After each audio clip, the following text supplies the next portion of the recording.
Hello guys, तो welcome to the video. तो आज से एक नया सीरीज़ में स्टार्ट करने वाला हूँ। ठीक है, तो आप लोग हो सके तो चैनल को लाइक और सब्सक्राइब कर देना। तो ये फंडामेंटल ज्योग्राफी जो आपको दिख रहा है, तो मैं इसका रिव्यू करना चाहता हूँ। और यहाँ पे जैसे लिखा हुआ है स्टेट यूपीएससी और स्टेट पीसीएस के लिए, क्या ये सही बुक होगा?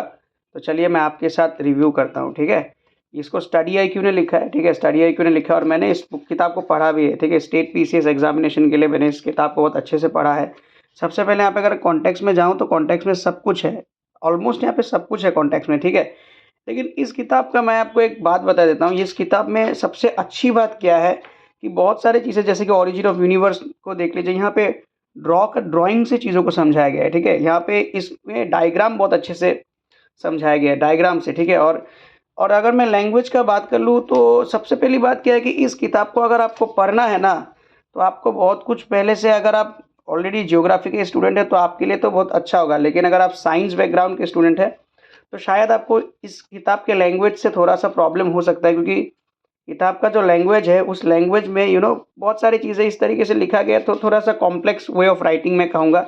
लेकिन यहाँ पे जितने भी चीज़ें हैं उसको मतलब ओवरऑल अच्छा से ही बताया गया है। ठीक है, मैप के साथ ड्रॉ करके और बहुत चीज़ों के साथ यहाँ पे दिखाया गया है। ओके, और ये किताब का मैं पहले और एक बात आपको बताना चाहता हूँ, दैट इज़, आप अगर मान लो साइंस बैकग्राउंड के स्टूडेंट्स हो तो इस किताब से बहुत डायरेक्टली आप चीज़ों को समझ नहीं पाओगे फॉर द फर्स्ट टाइम। तो आपको सबसे पहले क्या करना होगा, आप सबसे पहले मतलब यूट्यूब का वीडियोस बहुत सारा है, वो सब देख लो। देख के इस किताब को अगर आप पढ़ोगे तब शायद आपको कुछ समझ में आ जाए। ठीक है, जैसे यहाँ पे देखो अर्थक्वेक के बारे में लिखा गया है, कौन सा जोन में S wave, P waves, earthquake, ये सब कुछ यहाँ पे लिखा गया है।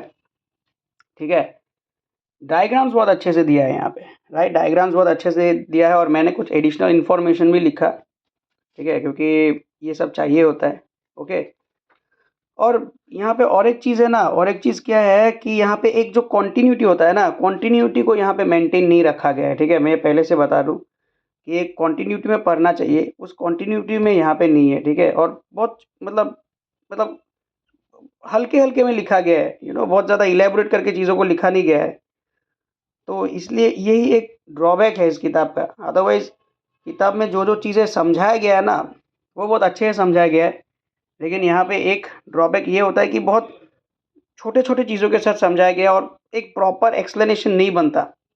आप समझ तो जाओगे बट प्रॉपर एक्सप्लेनेशन यहाँ से नहीं बनता है। ठीक है, जैसे यहाँ पे क्रिस्टल प्लेट्स को समझाया गया है, सी फ्लोर स्प्रेडिंग, फिर कॉन्टिनेंटल ओशन कॉल्यूशन, फिर ये डाइवर्जिंग प्लेट, कन्वर्जिंग प्लेट, चीज़ों को समझाया गया है। लेकिन आप शायद समझ भी लोगे, लेकिन एक क्लियरिटी नहीं मिल रहा है, क्लियरिटी नहीं मिलता है इससे। वो एक प्रॉब्लम है इस किताब का। ठीक है, अब मैं आपको ये देखो, आप देख लो।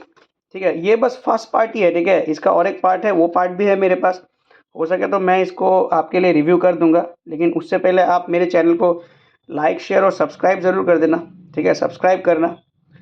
ठीक है, ये सारा चीज़ें हैं, ये सारा चीज़ें तो पढ़ के समझ में आया ही नहीं था मेरे को। ठीक है, इसलिए मैंने पढ़ा ही नहीं, मैंने उल्टा कुछ और रेफरेंस से पढ़े थे। लेकिन बहुत सारी चीज़ें यहाँ पे अच्छा भी लिखा है, जैसे एटमॉस्फेरिक कंपोजिशन का जो है वो यहाँ पे बहुत अच्छा से लिखा गया है। एटमॉस्फेयर का जो है वो किस तरीके स्ट्रक्चर ऑफ एटमॉस्फेयर बनता है, वो सारा चीज़ें यहाँ पे अच्छे से लिखा गया है। ठीक है, देखिए, फिर देखिए हीट बैलेंस को समझाया गया, हीट बैलेंस, कन्वेक्शन, ठीक है, कंडक्शन, रेडिएशन, इस सारी चीज़ों को यहाँ पे कुछ कुछ चीज़ें यहाँ पे अच्छे से लिखा गया है। ठीक है, ये मैंने कुछ अपना बना के नोट्स लिखा है जो कि चाहिए होता है। तो ओवरऑल यही किताब है। ठीक है, अब मैं इस किताब के बारे में आपको एक बात ज़रूर बताना चाहूँगा कि ये किताब ख़रीदना आपके लिए कितना सही होगा। ठीक है, अब मैं आपको बता रहा हूँ, अगर आप स्टेट पीसीएस के लिए पढ़ रहे हो तो स्टेट पीसीएस के लिए तो आप ये बिल्कुल ख़रीद सकते हो। लेकिन ये यूपीएससी लेवल का नहीं है। ठीक है, यूपीएससी लेवल का ये किताब बिल्कुल भी नहीं है, स्टेट पीसीएस लेवल का है। लेकिन उससे पहले मैं ये कहना चाहूँगा कि आपको बेसिक नॉलेज होना चाहिए इस किताब के बारे में। मतलब आपको ज्योग्राफी के बारे में बेसिक नॉलेज होना चाहिए, तभी जाके आप इस किताब को पढ़ के समझ पाओगे। अदरवाइज़ इसको समझना उतना ईज़ी नहीं है। ठीक है, लेकिन ओवरऑल कुछ चीज़ें यहाँ पे बहुत अच्छा भी दिया गया है, लेकिन कुछ चीज़ें बिल्कुल समझ में नहीं आता इस किताब का। ठीक है, लेकिन अगर मुझसे पूछो तो मैं कितना रेट करूँगा इसको, आउट ऑफ 10, आउट ऑफ 10 में इसको 7.5 रेट कर सकता हूँ। और क्या ख़रीदना चाहिए? यस, आप ख़रीदो, लेकिन ख़रीदने से पहले आपको एक नॉलेज होना चाहिए, बेसिक नॉलेज ज्योग्राफी का होना चाहिए, तभी ये किताब समझ में आएगा। अदरवाइज़ इस किताब को समझना इतना ईज़ी है नहीं। Thank you.